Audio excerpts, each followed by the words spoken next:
Hello दोस्तों, welcome to our channel knowledge with SK.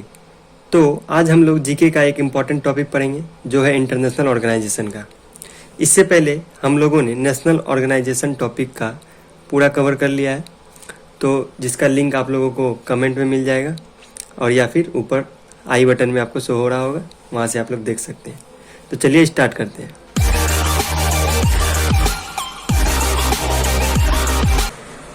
चलिए देखिए, सबसे पहले आता है हमारा यूनाइटेड नेशन। ये एक इंटरनेशनल ऑर्गेनाइजेशन है जिसका नाम है यूनाइटेड नेशन। तो सबसे पहले इसके बारे में हम लोग इसके पॉइंट वाइज हम लोग इम्पोर्टेंस इसका पढ़ेंगे।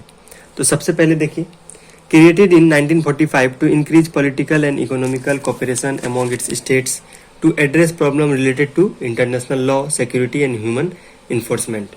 ओके, देखिए, तो हिंदी इंग्लिश दोनों में दिया गया है, आपको जिसमें सुविधा हो उसमें आप समझ सकते हैं। मैं दोनों में आपको बता रहा हूँ।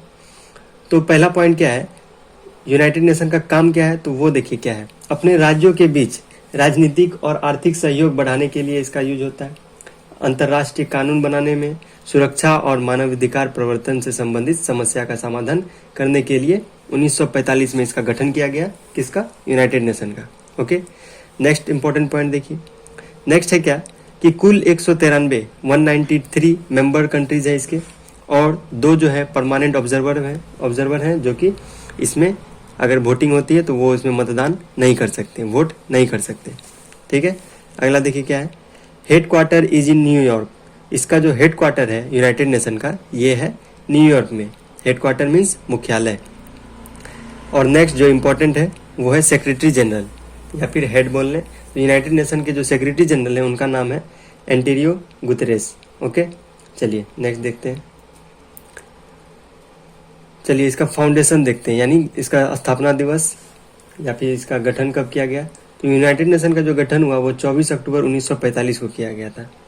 चलिए आगे, सब्सिडियरी यानी इसके सहायक कौन कौन है, यानी ये और किन किन चीज़ों से मिलकर काम करता है।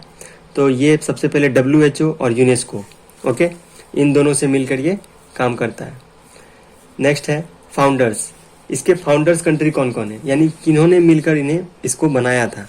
तो सबसे पहले USA यानी America, United states of America, Brazil, UK यानी यूनाइटेड किंगडम जिसे हम इंग्लैंड कहते हैं, और ऑस्ट्रेलिया।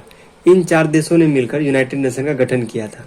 धीरे धीरे इनमें लगभग 193 कंट्रीज आप मिल चुके हैं। चलिए नेक्स्ट देखिए, अवार्ड्स। तो यूनाइटेड नेशन के द्वारा बहुत सारा अवार्ड दिया जाता है। तो उसमें से सबसे पहले आता है नोबेल पीस प्राइज। तो नोबेल पीस प्राइज जो होता है दिया जाता है, तो वो दिया जाता है यूएसए देता है उसको। ओके, नेक्स्ट है एकेडमिक फॉर बेस्ट डॉक्यूमेंट्री। तो बेस्ट डॉक्यूमेंट्री का जो अवार्ड होता है वो भी USA के द्वारा दिया जाता है। ओके, चलिए, तो ये था यूनाइटेड नेशन। अब अगला देखते हैं। अगला जो आपका है वो है United nation on drugs and crime. तो ये एक इंटरनेशनल ऑर्गेनाइजेशन है। तो इसका देखते हैं हम लोग सबसे पहले एग्जीक्यूटिव डायरेक्टर यानी कार्यकारी निर्देशक।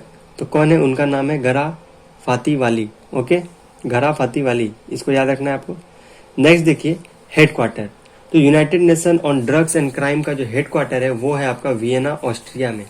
ओके, ऑस्ट्रेलिया नहीं, ऑस्ट्रिया, यानी मुख्यालय इसका क्या है, वियना, ऑस्ट्रिया में। ऑस्ट्रिया जो है वो आपका कंट्री है और वियना उसका कैपिटल। और इसका जो गठन किया गया वो है 1997 में इसका गठन किया गया। और ऑर्गेनाइजेशन, तो इसका जो ऑर्गेनाइजेशन यानी संगठन है वो संयुक्त राष्ट्र सेक्रेटरीट यानी सचिवालय। ओके, चलिए नेक्स्ट देखिए। नेक्स्ट हमारा ऑर्गेनाइजेशन है United nation conference on trade and development. ठीक है, तो ये आपका इंटरनेशनल ऑर्गेनाइजेशन है। तो इसके बारे में कुछ इंपॉर्टेंट पॉइंट देखते हैं हम लोग। तो सबसे पहले है एग्जीक्यूटिव डायरेक्टर यानी वही हेड। तो एग्जीक्यूटिव डायरेक्टर इसका है इसाबेथ डुरेंट। ओके, इसाबेथ डुरेंट, इसको याद रखना आपको। नेक्स्ट है इसका हेड क्वार्टर। तो इसका जो हेड क्वार्टर है वो आपका जेनेवा, स्विट्जरलैंड में है। तो स्विट्जरलैंड एक कंट्री है और जेनेवा उसका कैपिटल है। तो स्विट्जरलैंड, जेनेवा। ओके, नेक्स्ट देखिए फाउंडर यानी इसको स्थापना किसने किया था। तो यूनाइटेड नेशन जनरल असेंबली ने के द्वारा इसका स्थापना किया गया। ओके, संयुक्त राष्ट्र महासभा द्वारा। तो और इसका गठन कब किया गया। तो इसका गठन किया गया है 30 दिसंबर 1964 यानी 30 दिसंबर 1964। ओके, और इसके पेरेंट ऑर्गेनाइजेशन यानी किन किन ऑर्गेनाइजेशन से मिलकर ये बना हुआ है। तो ये सबसे पहले यूनाइटेड नेशन जनरल असेंबली से मिलकर बना हुआ है, यूनाइटेड नेशन सेक्रेटरीट से भी मिलकर बना हुआ है ये। ओके, तो ये था हमारा यूनाइटेड नेशन कॉन्फ्रेंस और ट्रेड एंड डेवलपमेंट। चलिए नेक्स्ट है हमारा United nation high commission for refugees. ठीक है, रेफ्यूजी मतलब होता है शरणार्थी। शरणार्थी आप लोग जानते हैं, किसी दूसरे देश से भाग के किसी दूसरे देश में गए हुए आदमी। तो ये जो ऑर्गेनाइजेशन है इनका हम लोग फंक्शन देखते हैं और इनका हेडक्वार्टर। तो सबसे पहले एग्जीक्यूटिव डायरेक्टर, तो इनके जो एग्जीक्यूटिव डायरेक्टर हैं वो हैं Filippo Grandi. Okay, Filippo Grandi. Next headquarter, तो इसका जो हेडक्वार्टर है वो आपका पड़ता है जेनेवा स्विट्जरलैंड में। चलिए याद रखना है इसको। अगला देखिए फाउंडर, तो इस ऑर्गेनाइजेशन का फाउंडर कौन है? वो है संयुक्त राष्ट्र यानी यूनाइटेड नेशन। नेक्स्ट फाउंडेड, तो इसका गठन कब किया गया यानी स्थापना कब किया गया? तो 14 दिसंबर 1950 को इसका स्थापना किया गया है।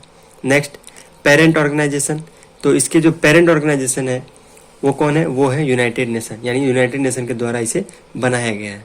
ओके, चलिए नेक्स्ट हमारा है फूड एंड एग्रीकल्चर ऑर्गेनाइजेशन। ये बहुत ही इंपॉर्टेंट है, इसको आपको याद रखना है। तो फूड एंड एग्रीकल्चर ऑर्गेनाइजेशन के बारे में हम लोग कुछ इंपॉर्टेंट पॉइंट देखते हैं। तो पहला देखिए, संयुक्त राष्ट्र की एक विशेष एजेंसी है जो भूख को हराने और पोषण और खाद्य सुरक्षा में सुधार के लिए अंतर्राष्ट्रीय प्रयास का नेतृत्व करती है। यानी किसी भी देश में अगर भूखमरी आए या खाने पीने में कोई दिक्कत आए तो वहाँ सहायता प्रदान करती है यानी हेल्प देती है, और अपने सदस्य राज्यों को कृषि, वानिकी और मत्स्य पालन प्रसाथों में सुधार करने में मदद करती है। यानी अगर किसी देश में, आस पड़ोस के देश में ये एग्रीकल्चर सेक्टर में, फिशिंग सेक्टर में और बहुत सारी सेक्टर में ये मदद करती है। ठीक है, चलिए अगला देखिए पॉइंट, एग्जीक्यूटिव डायरेक्टर। तो इनके जो एग्जीक्यूटिव डायरेक्टर है उनका नाम है क्यो डोंग यू। ओके, क्यो डोंग यू। नेक्स्ट हेडक्वार्टर, इसका जो हेडक्वार्टर है वो आपका पड़ता है रोम, इटली में। ओके, इटली के रोम में। ठीक है, चलिए नेक्स्ट इसका गठन कब किया गया यानी स्थापना कब किया गया? तो फूड एंड एग्रीकल्चर ऑर्गेनाइजेशन का जो स्थापना किया गया है वो है 16 अक्टूबर 1945, 16 अक्टूबर 1945 को इसका गठन किया गया था। और इसके जो पेरेंट ऑर्गेनाइजेशन है वो है United nation economic and social council. Okay, यानी मूल संगठन जो है संयुक्त राष्ट्र आर्थिक और सामाजिक परिषद इसके मूल संगठन है। चलिए नेक्स्ट ऑर्गेनाइजेशन देखते हैं। चलिए नेक्स्ट ऑर्गेनाइजेशन हम लोग अगले वीडियो में देखेंगे। तब तक हम लोग एक ट्रिक देख लेते हैं जिससे आप लोग ऑर्गेनाइजेशन को याद करने में आसानी होगी। तो देखिए ट्रिक क्या है आपका, मज़ेदार ट्रिक है और ये आपको हमेशा हेल्प देगा। तो सबसे पहला ट्रिक है, वर्ल्ड और ऑर्गेनाइजेशन से मिलकर जैसे जो भी आपका ऑर्गेनाइजेशन होगा तो उसका जो हेडक्वार्टर होगा वो आपका डायरेक्ट जेनेवा स्विट्जरलैंड आपको याद रखना है। ठीक है, वर्ल्ड और लास्ट में ऑर्गेनाइजेशन आए, बीच में कुछ भी आ रहा है, वर्ल्ड डैश ऑर्गेनाइजेशन ऐसा वाला आपका ऑर्गेनाइजेशन रहा तो उसका जो हेडक्वार्टर हो जाएगा वो आपका जेनेवा स्विट्जरलैंड में हो जाएगा। ओके, तो ये आपको याद रखना है। नेक्स्ट देखिए, नेक्स्ट है आपका, उसके पहले यहाँ देख लीजिए इसमें एक एक्सेप्शन भी है। एक्सेप्शन क्या है? एक वर्ल्ड टूरिज्म ऑर्गेनाइजेशन आता है। देखिए वर्ल्ड है फर्स्ट में और लास्ट में टूरिज्म आ रहा है, ऑर्गेनाइजेशन आ रहा है। ओके, बीच में टूरिज्म आ रहा है। ठीक है, तो यही आपको ट्रिक भी है कि वर्ल्ड आना चाहिए और ऑर्गेनाइजेशन आना चाहिए। तो इसका सारा का क्या होता है? हेडक्वार्टर जेनेवा स्विट्जरलैंड होता है। बट एक्सेप्शन यही है, अगर टूरिज्म आए तो इसका सिर्फ हेडक्वार्टर कहाँ है? स्पेन में। ठीक है, स्पेन के मैड्रिड में। तो इसको आपको याद रखना है, बाकी सबका आपका ट्रिक काम आएगा। नेक्स्ट ट्रिक है हमारा रोम में खाना। आपको ये याद रखना है, हमारे रोम में खाना बसता है, इसे याद रखना है आपको। ठीक है, तो रोम में खाना यानी फूड रिलेटेड जो भी आपका ऑर्गेनाइजेशन होगा उन सभी का हेडक्वार्टर आपका रोम, इटली में पड़ता है। ओके, ये आपको याद रखना है। जैसे फूड एंड एग्रीकल्चर ऑर्गेनाइजेशन था ना, तो उसका भी आपका हेडक्वार्टर कहाँ हो जाएगा? रोम, इटली में। तो ये आपको याद रखना है। आई होप ट्रिक भी आपको अच्छा लगा हो और वीडियो भी पसंद आया हो। तो ठीक है, मिलते हैं इसके नेक्स्ट पार्ट में। Thank you.